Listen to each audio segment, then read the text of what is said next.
ಶಾಂತವಾದ ಮುಖಭಂಗಿಯಾದರೆ ಏಕೆ? ಯುದ್ಧದ ಸಮಾಚಾರವನ್ನು ಕೇಳಿ ವೀರ ಹೃದಯವನ್ನು ಅರ್ಪಿಸುವುದು ಸಹಜ. ಏನು ಶಿಶುಪಾಲಾದಿ ದಾನವರನ್ನು ಸಂಹರಿಸಿದ ನಿಮ್ಮ ಚಕ್ರದ ರಕ್ತ ಪುನಃ ಜಾಗೃತವಾದ.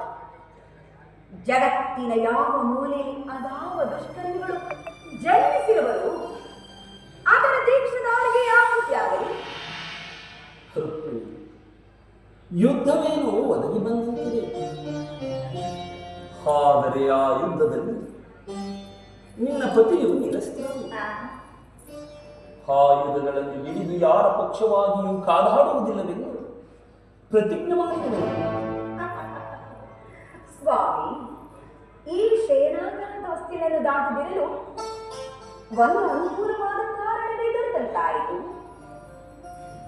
ನಿಮ್ಮ ರಾಜನೀತಿಯ ಕೌಶಲ್ಯವನ್ನು ನಾನೀಗ ಅರಿತೆ.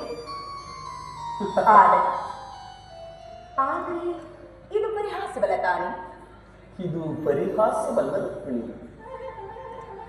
ಗೋಪಿಕಾಂಗನೆಯರಿಂದ ಪರಿವೇಷ್ಟಿತನಾಗಿ ಮಧುರವೇ